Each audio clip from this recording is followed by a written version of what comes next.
क्या हुआ? अरे कोई है? साहब किसी के चीखने की आवाज थी। अरे कोई है? किसकी आवाज थी? गार्डन की तरफ से किसी की चीखने की आवाज आई है। चलो। अरे कोई है क्या आसपास? हेलो, कोई है आसपास? प्लीज। क्या हुआ?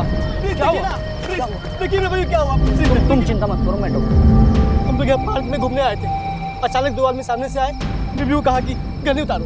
वैसे इन्हें इतने गहने पहनकर निकलना नहीं चाहिए था। आजकल तो जो रुचि के नजरें गड़ाए रहते हैं, उन्हें तो बस मौका चाहिए।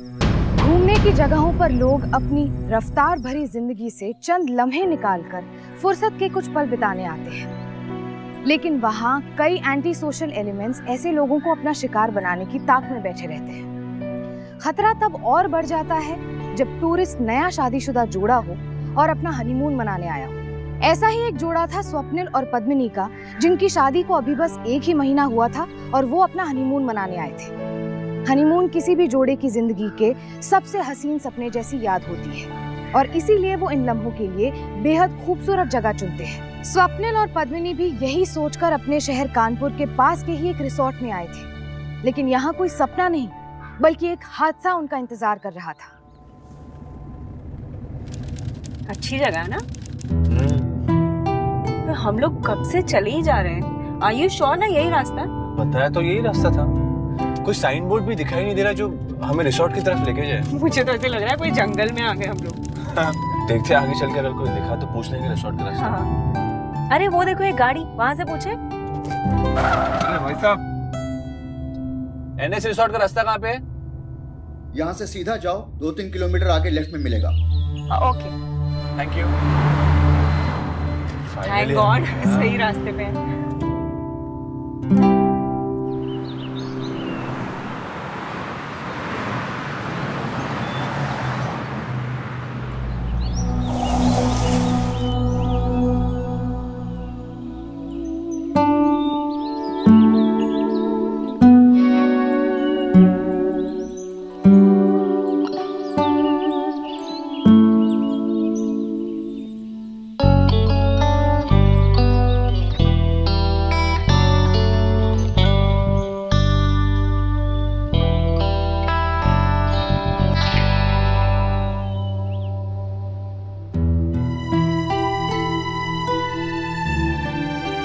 तो कैसा लगा हमारा कमरा?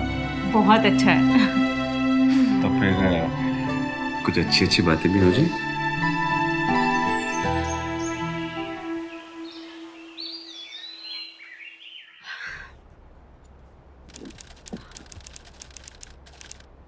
चलो ना, कितनी देर लगेगी? हमें बाहर देखना भी तो है कौन कौन सी अच्छी जगह है। आया। चले मैडम? चलिए। वाओ, ये जगह कितनी प्यारी और शांत है ना। हाँ, शांत तो है।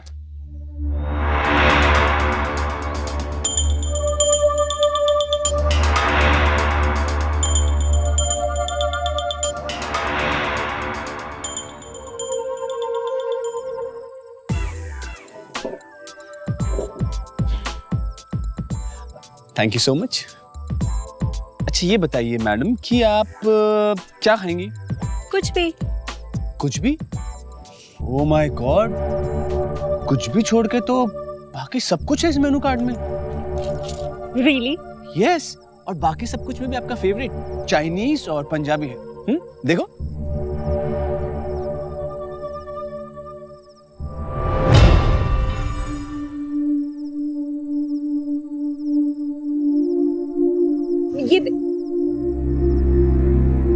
क्या हुआ? कहाँ देख रहे हो? कुछ नहीं, मुझे ऐसा लगा कि कोई तो हमें देख रहा है। कोई देख रहा है? कहाँ? खैर छोड़े ना सब कुछ। आपने डिसाइड किया कि हम लोग क्या खा रहे हैं? नहीं, मैं तो नहीं कर पाई, तुम कर लो। अरे ये क्या बात हुई? मैं तुम जो भी ऑर्डर करोगे मैं खा लूंगी, ठीक है? श्योर। हाँ। चलो ठीक है। Wow, the food was so good यार। तुम्हें अच्छा लगा?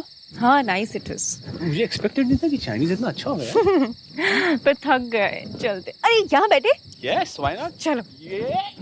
एक मिनट। हाँ, thank you. Please be seated. मौसम कितना अच्छा है ना। और जगह भी बहुत अच्छी है। और हल्की हल्की सर्दी भी है। और हल्की हल्की सर्दी में ये जगह और भी ज्यादा खूबसूरत हो गई। कितनी शांत है ना।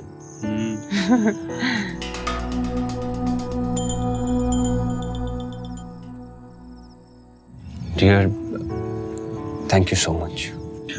थैंक यू इसके लिए। मुझसे शादी करने के लिए, मुझे अपनाने के लिए, माँ को अपनाने के लिए। सचमुच तुम्हारे आने बाद घर में खुशियां फिर से लौट आई। माँ भी तुमसे बहुत खुश है। एक्सक्यूज मी, तो उन सब चीजों के लिए थैंक यू तो मुझे बोलना चाहिए।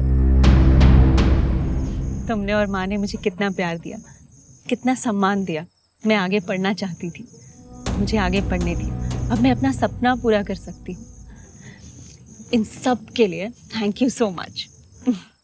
इतना सूखा सूखा थैंक यू बोलोगी? मतलब? सब मतलब समझाने पड़ेंगे क्या? ये क्या हुआ? कहाँ जा रहे हो? ये देखने के लिए कि आवाज किसकी थी। मैं भी तुम्हारे साथ चलती हूँ।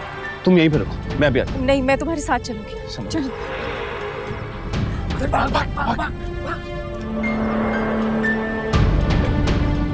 आवाज तो यहीं से आई थी ना?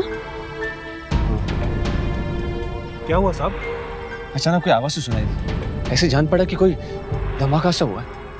किसके चीखने की भी आवाज थी, लेकिन यहाँ पे तो कोई है ही नहीं। आवाज तो मैंने भी सुनी साहब, लेकिन मुझे यहाँ तो कोई नजर नहीं आ रहा। हो सकता है किसी गाड़ी की आवाज हो, उसका टायर फट गया हो। लेकिन आप फिक्र मत कीजिए, हम हैं यहाँ। आप लोग मौसम का आनंद लीजिए। जी जी।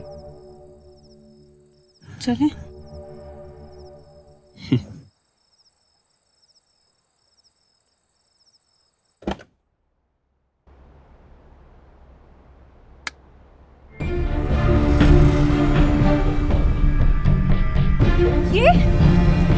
ये सब क्या हुआ? किसने किया? कैसे हुआ? कौन आया था यहाँ पे?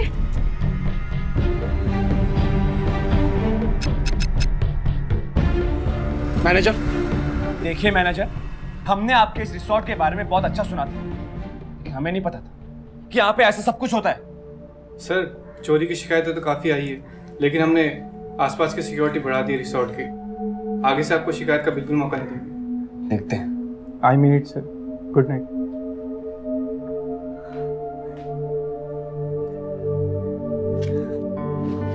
क्या हुआ? कोई कीमती चीज गायब हो गई? नहीं, पर मुझे ये जगह सेफ नहीं लग रही।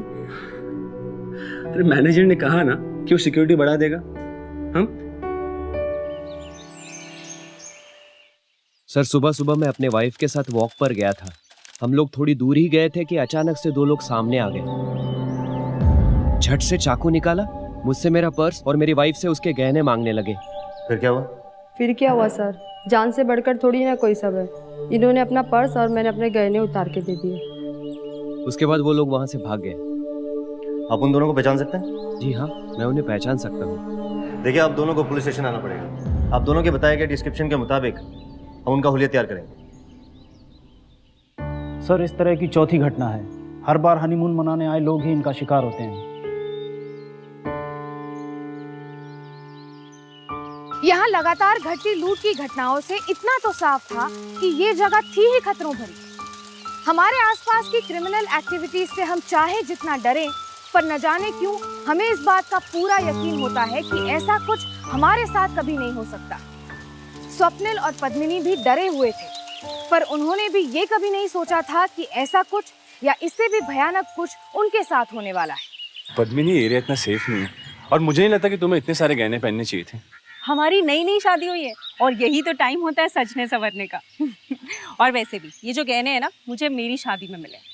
वो बात तो ठीक है पद्मिनी, लेकिन इन चोर चक्कों को इससे क्या लेना देना कि ये गहने हमारे शादी के हैं या फिर हमने खरीदे हैं। तुम समझ रही हो ना मैं तुमसे क्या कह रहा हूँ? ओफो, तुम बिल्कुल चिंता मत करो, मैं सब देख लूँ। ठीक है, चलें।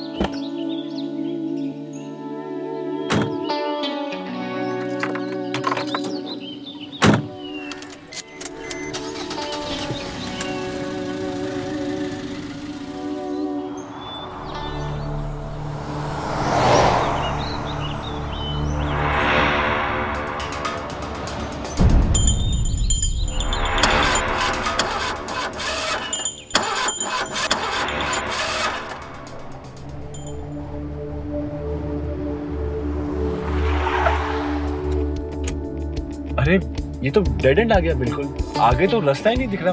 पक्का हमें यहीं पे आना था? हाँ, हमें यहीं पर आना था, और गाड़ी आगे नहीं जा सकती, हम पैदल तो जा सकते हैं।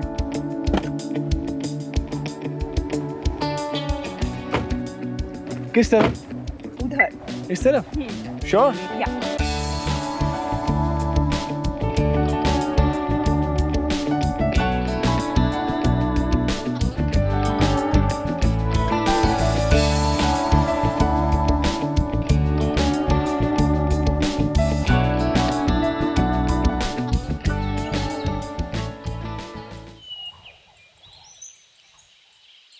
अरे तुम भी आओ ना, देखो कितनी अच्छी जगह है। आ रहा हूँ। अच्छी है ना? सच में बहुत अच्छी है। अब फोटो निकालो ना। हाँ, क्यों नहीं।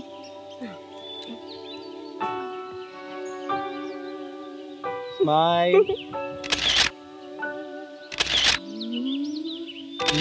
लेक के भी निकालते हैं।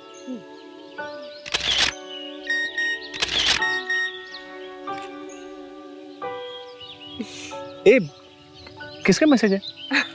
मेरी फ्रेंड का, पूछ रही है कि हनीमून पर क्या कर रहे हो। आपकी फ्रेंड तो बहुत फॉरवर्ड है। हाँ, फॉरवर्ड तो मैं भी हूँ, पर आपको अभी तक पता नहीं है ना। अच्छा, वही पता करने का तो मैं आपको यहाँ पर लिख रहा हूँ।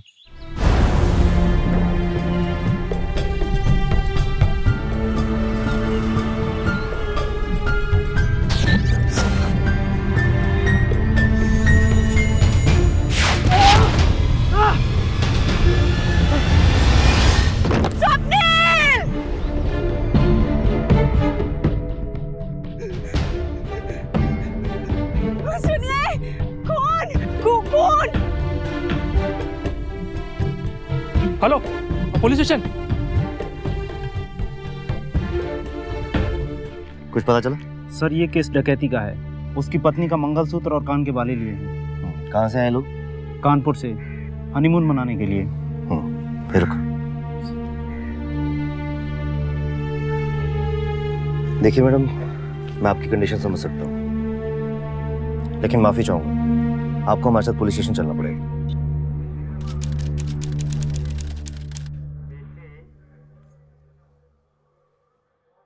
हमारी शादी को अभी 4 हफ्ते भी पूरे नहीं हुए।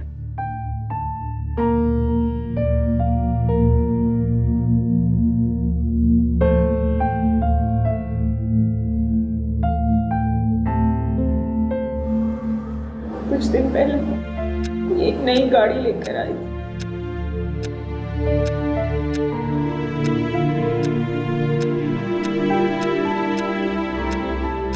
अभी अभी उनकी प्रमोशन हुई थी, काम की वजह से फुर्सत ही नहीं मिल पा रही थी।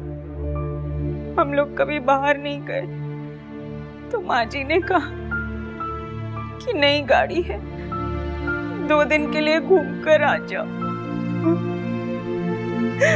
हम लोग यहाँ घूमने आए थे।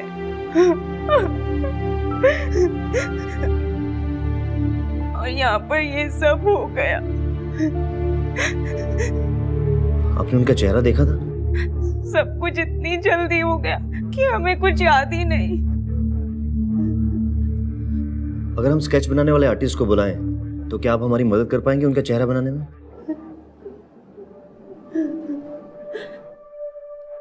एक और सवाल मैडम, आपके पति को मारने से पहले उन्होंने कुछ कहा?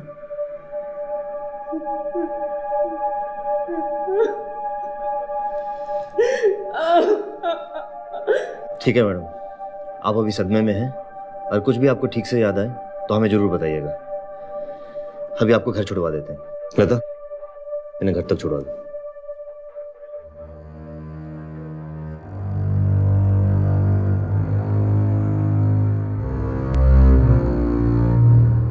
बेचारी, अभी मेहंदी का रंग उतरा भी नहीं। सर ये हमारे इलाके की 5वीं वारदात है डकैती की, और मुझे लगता है कि इसके पीछे किसी गैंग का हाथ है, जो शादीशुदा लोगों को उनके गहनों के लिए अपना शिकार बनाते हैं। लेकिन विलास, इससे पहले भी डकैती हुई, लेकिन मर्डर नहीं हुआ। इस सवाल का एक ही जवाब है कि कोई ना कोई इस कपल का काफी दिनों से पीछा कर रहा था, और अगर चोरी ही करनी होती तो उसके हस्बैंड का पर्स, उसके हाथ का कड़ा और उसकी वेडिंग रिंग, काफी सारी ऐसी चीजें हैं जो वो छोड़ गए। सर हो सकता है कि उनके पास वक्त ना हो और जो कुछ भी हाथ लगा उसे वो ले गए। हो सकता है ऐसा हुआ हो। तुम एक काम करो, इस इलाके के जितने भी लोग ऐसे मामलों में लिस्टेड हैं उन्हें पकड़ो और जल्दी लेके आओ।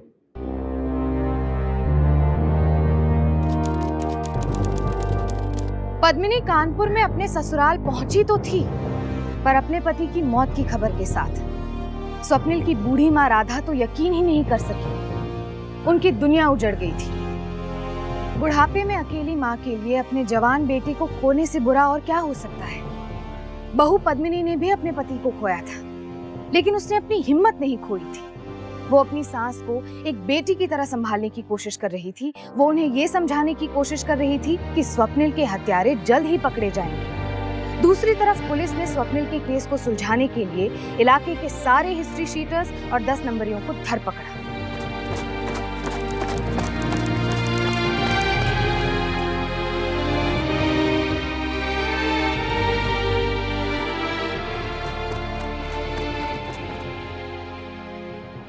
पुलिस अपना काम कर रही है। देखना, स्वप्निल के हत्यारे जल्दी ही पकड़े जाएंगे और हमें इंसाफ मिलेगा।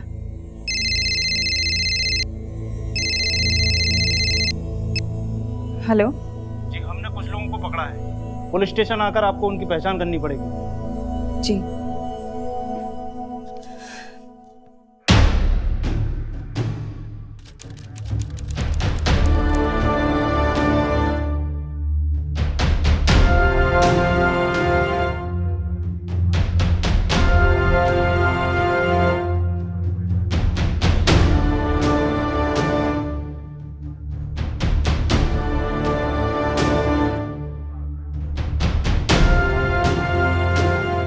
ले जाओ इन सबको। मुझे लगा ही था मैडम कि इनमें से कोई नहीं होगा, लेकिन प्रोसीजर है इसलिए बुलाना पड़ा। कुछ और याद आया आपको? इंस्पेक्टर साहब, जब भी उस हादसे के बारे में सोचती तो सिर्फ खून ही खून नजर आता है। ठीक है, हम इन्वेस्टिगेशन जारी रखेंगे। कुछ पता चलता है तो आपको बताते हैं।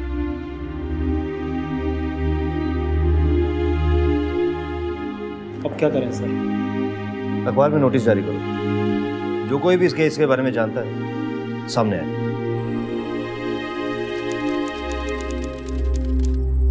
माँ, भगवान को यही मंजूर था। शांत हो जा बेटी। बैठो। कुछ पता चला बेटा किसने किया ये सब? माँ, उन्होंने कुछ गलत लोगों को पकड़ कर रखा था, पर पुलिस अपना काम कर रही है। अब तू आ गई है तो हमें कुछ जरूरी बात करनी थी। देखिए बहन जी, जो हुआ उसे बदला नहीं जा सकता। हम चाहते हैं कि हम पद्मिनी को अपने घर वापस ले जाएं। देखिए, जब स्वप्निल पद्मिनी को ब्याह के लाया था, तब से पद्मिनी हमारे लिए बेटी बन गई। अब पद्मिनी मेरी जिम्मेदारी है। पद्मिनी आगे बढ़ना चाहती है और स्वप्निल भी यही चाहता था। सब कुछ एक सपने की तरह था। बेटा, तुम भी बैठो, हमारे साथ नाश्ता करो। नहीं माँ, आप लोग नाश्ता कर लीजिए, मैं बाद में करती हूँ। बेटा, अब तुम हमारी बहू नहीं बेटी हो। बैठो।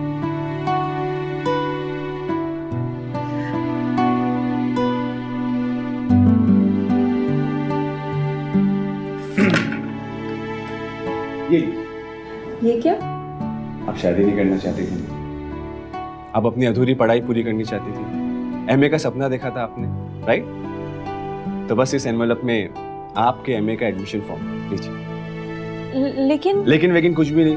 आपने हमसे शादी की, हमारा फर्ज बनता है कि आपको खुश रखें, आपका हर एक सपना पूरा करें। क्यों माँ?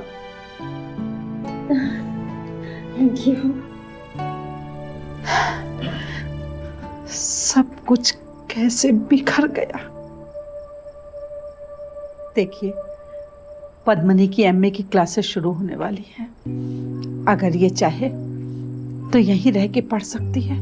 लेकिन इतना सारा खर्चा आप कैसे? देखिए भाई साहब, मेरा बेटा बहुत ही समझदार था। उसने अपना जीवन बीमा करा लिया था।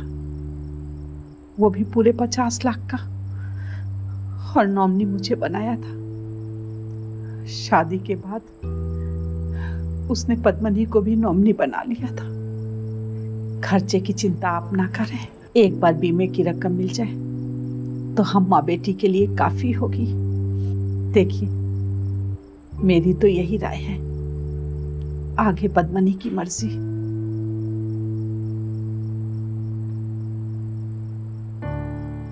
स्वप्निल की मौत का सदमा उसकी मां राधा और पत्नी पद्मिनी के लिए बहुत भारी था, लेकिन इसी दुख ने उन्हें ज्यादा मजबूती से जोड़ दिया था। दोनों स्वप्निल के हत्यारों को सजा दिलाना चाहते थे, लेकिन अब तक मिले सुराग पुलिस को ऐसा कोई इशारा नहीं दे रहे थे जो उन्हें कातिल तक पहुंचा सके। पुलिस की इस असफलता से राधा और पद्मिनी दोनों निराश हो चुके थे। तभी अखबार में छपे एक नोटिस ने इस केस की छानबीन को एक नया मोड़ दे दिया। सर, एक ऑटो वाला आया है, इस केस के बारे में कुछ जानता है, अखबार में नोटिस पढ़कर आया है। बुलाओ सर। सर, जैसा पेपर में छपा था, मैंने उसी हिलरी के 2 लोगों को उस दिन हिलरी पे छोड़ा था। उन्होंने मुझे कुछ पैसे दिए और कुछ देर इंतजार करने के लिए कहा। करीब 1 घंटे बाद सर वो दौड़ते दौड़ते आए और ऑटो में बैठ गए और मैं उन्हें वापस शहर छोड़ दिया। तो वापस आए तो कैसे पेश आ रहे थे दोनों? सर, वो बहुत परेशान नजर आ रहे थे। तुमने उन्हें शहर में कहाँ छोड़ा? सर, वो कचहरी है ना, उसके बाजू में जो स्टार गैरेज है वहीं पे छोड़ दिया। और उनके पास कार भी थी, वो खराब हो गई थी, इसलिए उन्हें ऑटो लेना पड़ा। तुम्हें उन दोनों का चेहरा याद है? जी सर।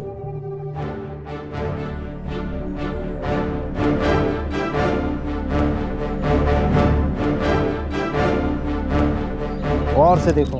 हाँ सर, ये लोग आए थे यहाँ, इनकी गाड़ी खराब हो गई, कार्बोरेटर का कुछ प्रॉब्लम था। गाड़ी का नंबर याद है? गाड़ी का नंबर याद नहीं है, रसीद बुक में होगा। वसीम, रसीद बुक लेके आना। ये देखिए सर, इनोवा गाड़ी थी, गोल्डन कलर की, ये देखिए। पता करना पड़ेगा गाड़ी कहाँ से आई थी और किसकी थी। विलास, ये अभी तक का पहला ऐसा केस है जिसमें डकैती के साथ साथ खून भी हुआ है। उस गैराज वाले से जो सबूत मिला है वो साफ इशारा करता है कि ये दोनों लोग कानपुर से आए थे। अब ये सिर्फ डकैती का केस नहीं रह गया है, ये वेल प्लान मर्डर का केस है, और इस मर्डर के पीछे किसी ना किसी का पर्सनल मोटिव जरूर था। हो ना हो, कोई ना कोई स्वप्निल का खून करना चाहता है। सर, हो सकता है कि कोई पुरानी रंजिश हो। लेकिन कौन? ये दोनों लोग।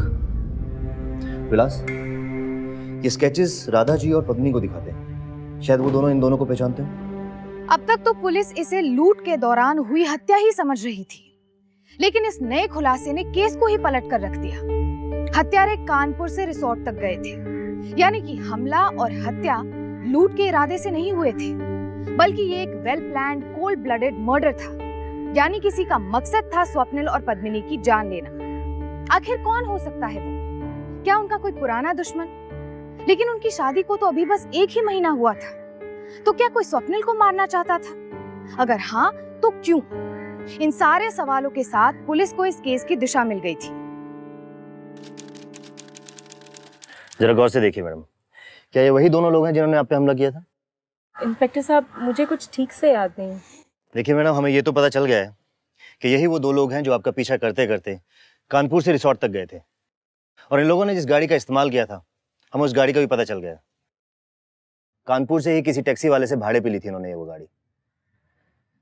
मैंने अपने कुछ लोग भेजे हैं पूछताछ के लिए, जल्दी कुछ पता चल जाएगा, आप लोग चिंता मत कीजिए। देखिए सर, गाड़ी तो मेरी है, लेकिन हम कुछ नहीं जानते। हमने तो गाड़ी हायर पे दी थी, वापस आ गई है, बाकी हमें कुछ नहीं पता। कोई पेपर या आईडी वगैरह नहीं लिया था, ये गाड़ी ऐसे ही दे दी थी।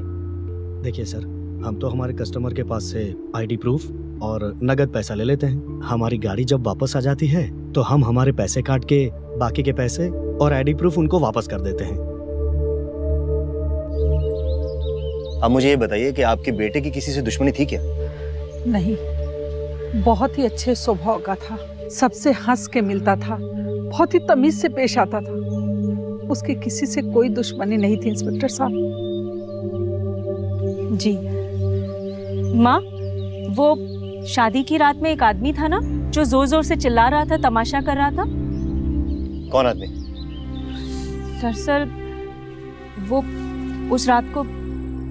ये स्वप्निल, बाहर निकाल, मेरा प्रमोशन छीन लेगा और मैं कुछ भी नहीं करूंगा। 4 साल से झक मार रहा हूँ मैं इस कंपनी में प्रमोशन के लिए। छोड़ूंगा नहीं मैं तेरे को, छोड़ूंगा नहीं मैं तेरे को स्वप्निल। देखो श्रीनिवास, तुमने बहुत शराब पी रखी है, हम लोग बाद में बात करेंगे। मार डालूंगा मैं तेरे को, यू आर डेड। उस दिन वो स्वप्निल को जान से मारने की धमकी देकर गया था। आप प्लीज मेरा भरोसा कीजिए। स्वप्निल की मौत का मुझे भी अफसोस है, लेकिन मैंने कोई गुंडे नहीं भेजे थे उसे मारने के लिए।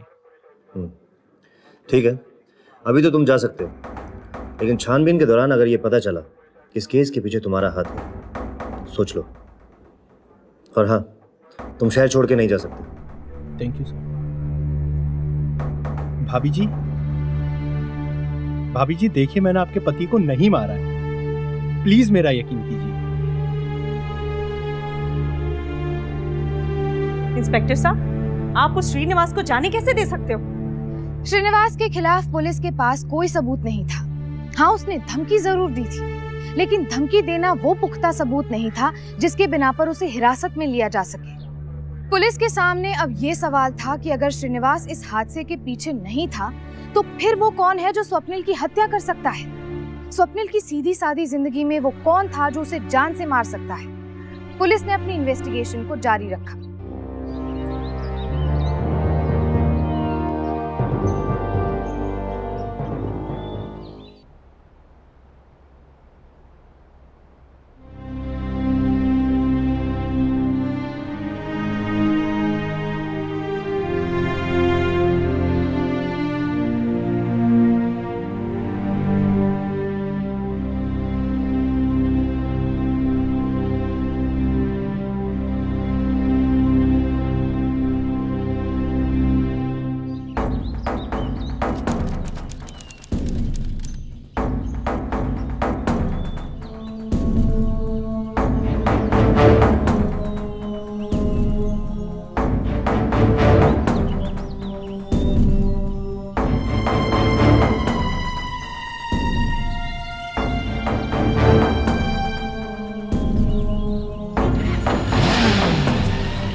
ठीक है माजी, हम देखते हैं कैसे बचवाते हैं हमसे।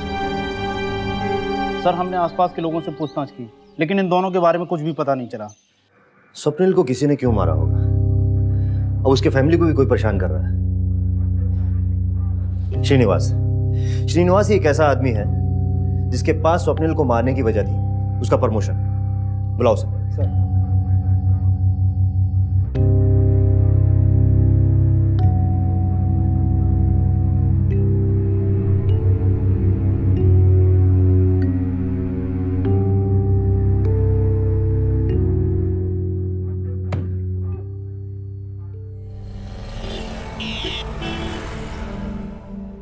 दूध। माँ, दवाई याद से ले लेना, मैं कॉलेज जा रही हूँ। माँ, अपना ख्याल रखिएगा।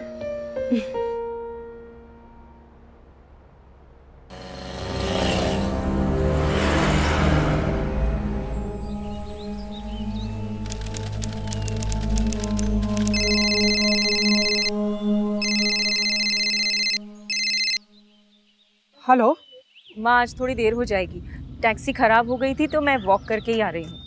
ठीक है बेटा, अपना ध्यान रखना, दिन बहुत छोटे होने लगे हैं, अंधेरा जल्दी हो जाता है। माँ, आप बिल्कुल चिंता मत करो, मैं बस पीछे वाली गली में ही हूँ, 5 मिनट में पहुँच जाऊँ। हेलो हेलो,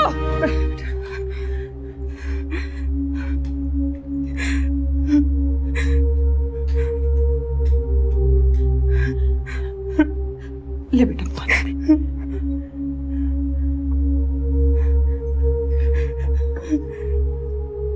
बेटा, क्या ये वही लोग थे जिन्होंने मुझ पर हमला किया था? हो सकता है माँ। देखो बेटा, मैं स्वप्निल को तो खो चुकी हूँ, अब मैं तुम्हें नहीं खोना चाहती हूँ। मैं ये केस वापस ले लूंगी, माँ, ये कैसी बातें कर रही हैं आप? माँ, उन्होंने आपके बेटे और मेरे पति को मारा है। हम ये केस कैसे वापस ले सकते हैं? मैं नहीं चाहती हूँ कि वो लोग मेरी बेटी को भी मार दे।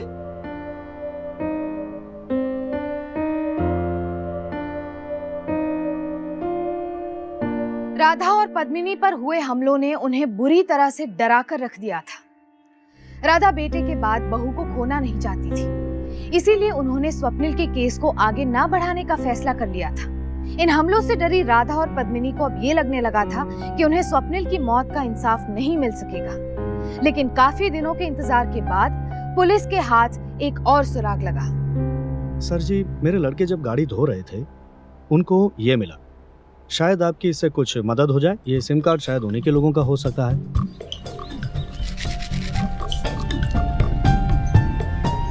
क्या है? तेरा सिम कार्ड मिला है, सोच रहा हूँ तुझे लौटा दूं। चल। क्या मजाक कर रहे बे? अबे चल।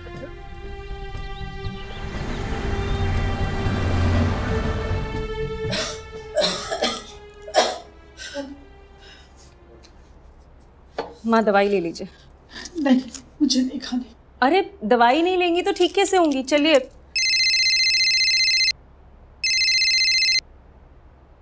जी इंस्पेक्टर साहब। हमें एक हत्यारे का सिम कार्ड मिला था। हत्यारे ने मर्डर करने के बाद गलती से अपना सिम कार्ड गाड़ी में ही छोड़ दिया। हमने मोबाइल कंपनी से उनकी डिटेल निकलवाई। अब वो हमारी हिरासत में है। कुछ बताया उसने? उसने अपना गुनाह कबूल कर लिया और उसने अपने साथी का नाम और पता भी बता दिया, जो कि फरार है। फिर आपने हमें क्यों बुलाया? क्योंकि आपकी बहू ने उसे देखा था, इसलिए पहचान के लिए बुलाना पड़ा। प्रोसीजर है। हवलदार, लेके आओ जगन को। पहचानिए, यही है वो।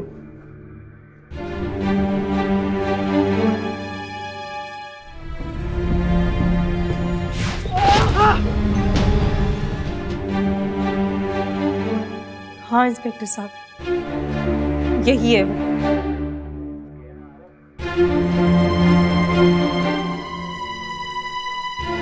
क्यों मारा मेरे बेटे को? क्या बिगाड़ा था मेरे बेटे ने तुम्हारा? हवलदार, ले जाओ इसे। बैठिए आप।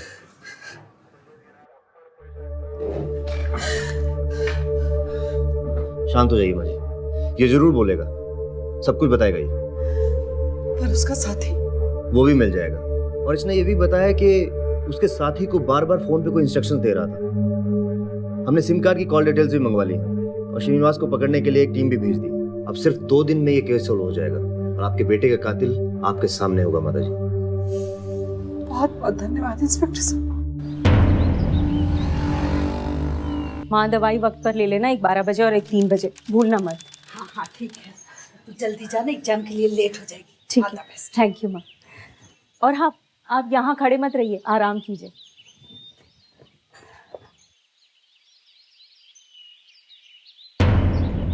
पद्मनी का प्रवेश पत्र? पद्मनी!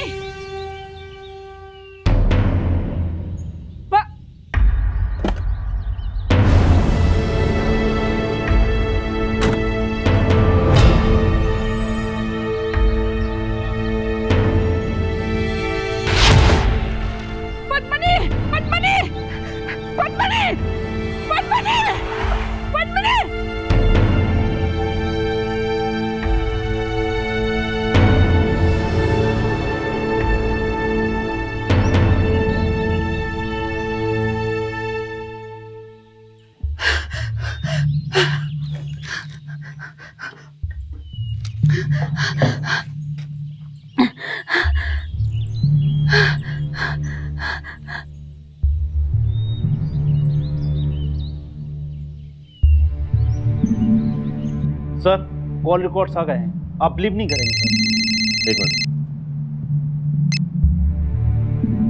जी, बोलिए मैडम। Hello hello, Padmini. क्या हुआ पद्मनी को? पद्मनी। विलास, गाड़ी निकालो।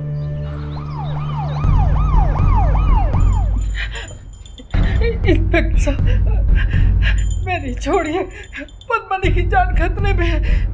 वो टैक्सी टैक्सी में दूसरा आदमी भी था। उसी टैक्सी में बैठ के पद्मनी कॉलेज गई है। ये उस टैक्सी का नंबर है। विलास, माता जी के लिए एम्बुलेंस बुलाओ और इस नंबर की गाड़ी शहर छोड़ के नहीं जानी चाहिए। सर। नाकाबंदी करो हर तरफ। सर, हमने पूरी तरह से नाकाबंदी कर दी है। अब वो हमारे हाथ से बच के नहीं जा सकता। पत्नी की सास के मुताबिक उसे टैक्सी में लेके जा रहा है। सब जगह इन्फॉर्म कर दिया तुमने? हाँ सर। क्या हुआ? सर प्लीज जाने दीजिए ना, एग्जाम है, यूनिवर्सिटी पहुंचना है, देर हो रही है। सर पद्मनी, चलो।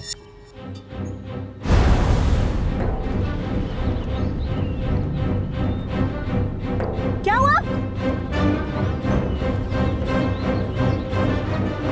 पकड़ो उसे, पकड़ो उसे, विलास, बच के नहीं जाना चाहिए।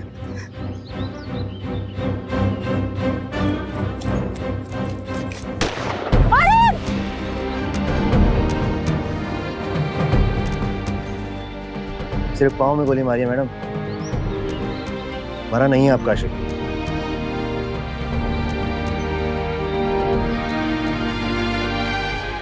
मैं स्वप्निल से शादी नहीं करना चाहती थी, अरुण से प्यार करती थी मैं।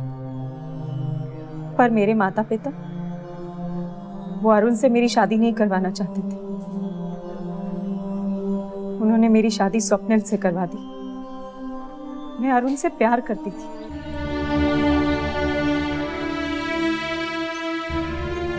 हमें जब लगा कि स्वप्निल हमारे रास्ते में आ रहा है,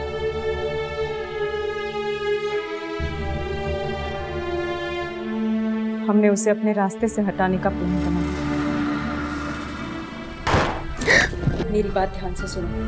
देखो, कल हम लोग हिल व्यू की तरफ जा रहे हैं और कल हमारा यहाँ आखिरी दिन है। हमारा प्लान कल के कल पूरा हो जाना चाहिए। हाँ ठीक है, हो जाएगा। ध्यान से।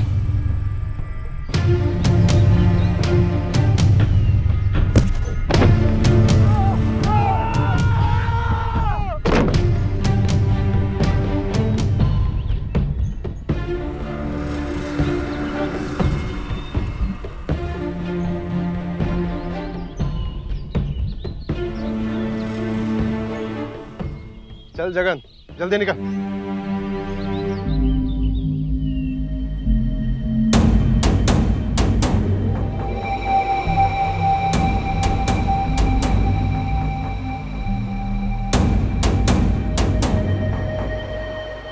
आपने सिर्फ अपने पति की ही हत्या नहीं की, बल्कि अपनी माँ जैसी सास की भी हत्या करने की कोशिश की। अब वो हॉस्पिटल में। डॉक्टर ने जांच की तो बताया कि उनको काफी लंबे अरसे से स्लो पॉइजन दिया जा रहा था। आखिर क्यों किया आपने ऐसा? क्यों उन्हें मारने की कोशिश की? चली जाती मैं उस घर से, लेकिन फिर मुझे पता चला कि स्वप्निल ने जीवन बीमा कराया, वो भी पूरे 50 लाख का। मुझे लगा कि इतने में तो मेरे और अरुण की जिंदगी ही बदल जाएगी। फिर हमने प्लान किया कि हम मेरी सास को भी मार देंगे। मैंने धीरे धीरे उसे दूध में जहर देना शुरू कर दिया ताकि किसी को शक न हो। माँ, दूध।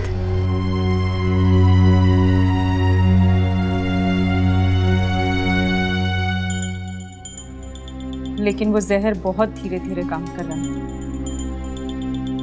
और मैं उस घर से जल्द निकलना चाहती थी। इसलिए मैंने और अरुण ने मेरी सास को जान से मार देने का प्लान करा। लेकिन जगन की बेवकूफ़ी, उसकी बेवकूफ़ी से बच गई। फिर मैंने और अरुण ने एक और प्लान बनाया, मुझ पर हमला करवाने का, ताकि वह डर जाए और केस वापस ले ले। मैडम, आपने बड़े ही सफाई से पुलिस को धोखा देने की कोशिश की, लेकिन अपराधी अपराध तो कर जाता है, लेकिन अपने पीछे कोई ना कोई सुराग जरूर छोड़ जाता है और आखिर में पुलिस उसे पकड़ ही लेती है। ले जाओ इसे।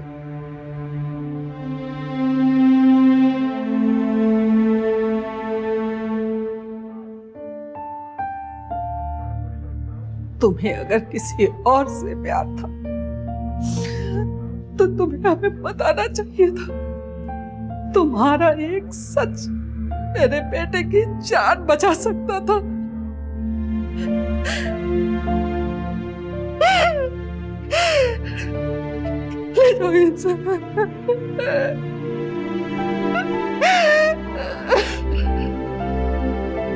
अरुण और उसके साथी जगन को हत्या करने के जुर्म में आईपीसी की धारा 302 के तहत आजीवन कारावास की सजा सुनाई गई और पद्मिनी को अपने पति के खिलाफ साजिश करने और अपने प्रेमी अरुण का साथ देने के लिए आईपीसी की धारा 120, 307 और 302 के तहत 7 साल की सजा सुनाई गई। माँ बाप तो अपनी बेटी का भला ही चाहते थे, लेकिन उन्होंने पद्मिनी के होने वाले पति और घरवालों के साथ धोखा किया था, और जिस रिश्ते की बुनियाद धोखा हो वो भला कितना दूर जा सकता है। हमारे आसपास ऐसी घटनाएं होती है, लेकिन इसका मतलब ये नहीं कि हम अपने रिश्तों पर शक करें। हाँ, लेकिन सावधानी बरतना उतना ही जरूरी है। शादी से पहले अपने पार्टनर की हिस्ट्री अच्छी तरह से जांच ले। अगर स्वप्निल ने पद्मिनी के बारे में अच्छी तरह से जांच पड़ताल की होती तो शायद उसे वक्त पर उसकी असलियत का पता चल जाता। हम यूपी पुलिस के उस जज्बे को सलाम करते हैं जिन्होंने इस पेचीदा केस की आखिर तक जांच की और सुलझाने में कामयाबी हासिल की। तो सावधान रहिए, सतर्क रहिए, सुरक्षित रहिए। फिर होगी आपसे मुलाकात जुर्म से जंग की सच्ची घटना के साथ। तब तक सावधान इंडिया, यूपी फाइट्स बैक। जुर्म से जंग जारी है, अब यूपी की बारी है। तो सावधान